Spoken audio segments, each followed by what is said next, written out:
ପିଲାମାନେ ଆଜି ଆମେ ଚତୁର୍ଥ ଶ୍ରେଣୀ ଆମେ ଓ ଆମ ପରିବେଶ ପୁସ୍ତକର ସପ୍ତମ ଅଧ୍ୟାୟ ଆମ ଜାତୀୟ ଏକତା ଓ ଆମେ ବିଷୟଟିକୁ ପଢ଼ିବା ଓ ଅଭ୍ୟାସ ପ୍ରଶ୍ନ ଉତ୍ତର କରିବା।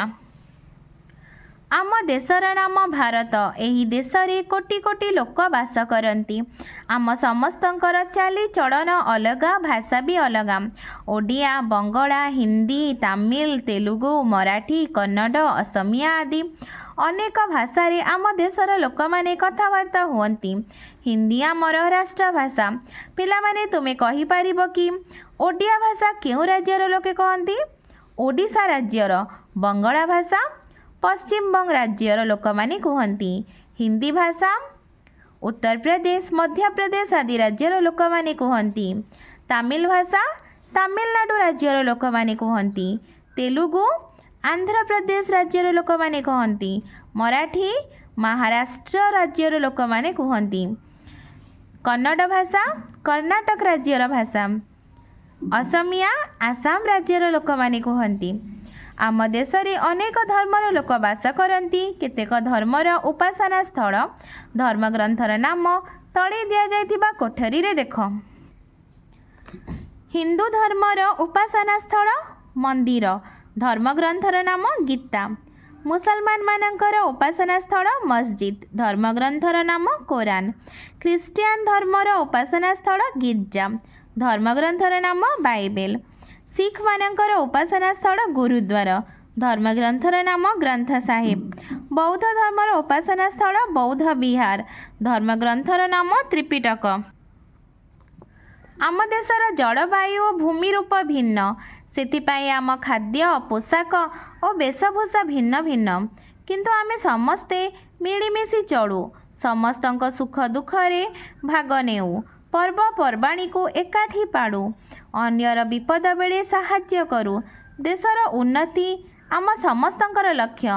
ଆମେ ନିଜକୁ ଗୋଟିଏ ମାଆର ପୁଅ ଝିଅ ବୋଲି ମନେ କରୁ। ଏତେ ଭିନ୍ନତା ଥାଇ ମଧ୍ୟ ଆମେ ସମସ୍ତେ ଦେଶ ବିଦେଶରେ ଆମକୁ ଭାରତୀୟ ବୋଲି ପରିଚୟ ଦେଉ। ଏହା ହେଉଛି ଆମ ଜାତୀୟ ଏକତା। ଏହି ଏକତା ଯୋଗୁଁ ଆମେ ଭାରତୀୟ ବୋଲି ଗର୍ବ ଅନୁଭବ କରୁ। ଆମେ ଆମର ଜାତୀୟ ଏକତା ରକ୍ଷା କରିବା ନିମନ୍ତେ ବିଭିନ୍ନ ସମୟରେ ପରୀକ୍ଷାର ସମ୍ମୁଖୀନ ହୋଇଅଛୁ। ଇଂରେଜମାନେ ଅତୀତରେ ଆମ ଦେଶକୁ ଶାସନ କରୁଥିଲେ। ଆମେ ମହାତ୍ମା ଗାନ୍ଧୀଙ୍କ ଦ୍ୱାରା ଏକଜୁଟ ହୋଇ ସେମାନଙ୍କ ବିରୋଧରେ ଲଢ଼ିଲୁ। ସେମାନେ ଆମ ଶକ୍ତି, ସାହସ ଓ ଏକତା ନିକଟରେ ହାର ମାନିଲେ, ଆମ ଦେଶ ଛାଡ଼ି ପଳାଇ ଗଲେ। ଆମେ ଆମ ଦେଶର ଶାସନ ଆମ ହାତକୁ ନେଲୁ ଓ ଆମକୁ ନିଜ ଇଚ୍ଛା ଅନୁସାରେ ଶାସନ କଲୁ। ଏହିପରି ଆମେ ଏକ ସ୍ୱାଧୀନ ଦେଶର ନାଗରିକ ରୂପେ ପରିଗଣିତ ହେଲୁ।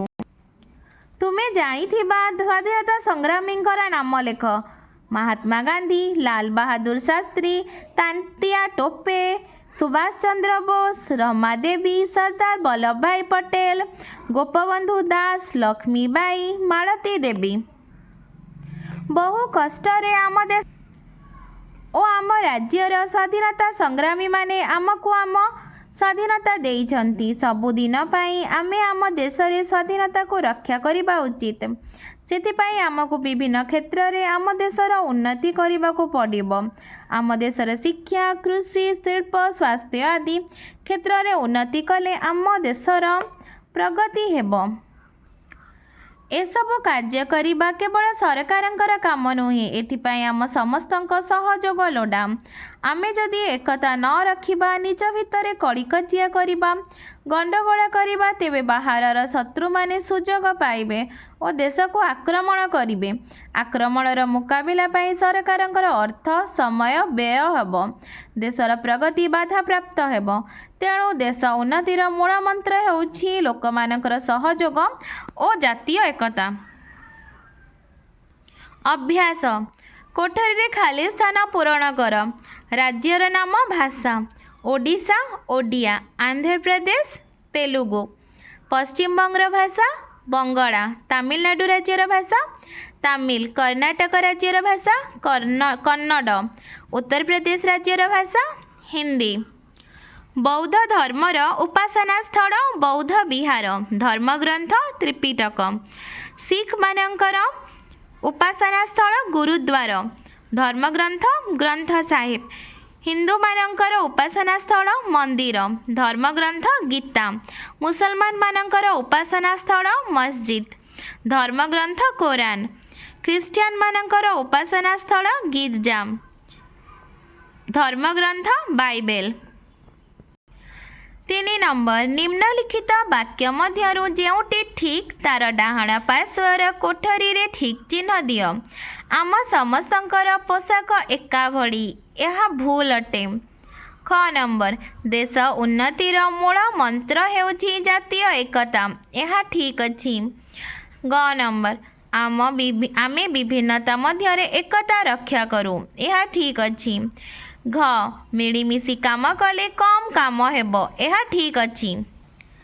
4 ନମ୍ବର ଗୋଟିଏ ବା ଦୁଇଟି ବାକ୍ୟରେ ନିମ୍ନଲିଖିତ ପ୍ରଶ୍ନର ଉତ୍ତର ଦିଅ। କ ଜାତୀୟ ଏକତାର ଅର୍ଥ କ'ଣ? ଆମ ଦେଶର ଲୋକମାନଙ୍କର ଖାଦ୍ୟ, ପୋଷାକ, ବେଶଭୂଷା ଓ ପର୍ବପର୍ବାଣି ଭିନ୍ନ ଭିନ୍ନ ହୋଇଥାଏ। ଏତେ ଭିନ୍ନତା ଥାଇ ମଧ୍ୟ ଆମେ ସମସ୍ତେ ଦେଶ ବିଦେଶରେ ଆମକୁ ଭାରତୀୟ ବୋଲି କହିଥାଉ।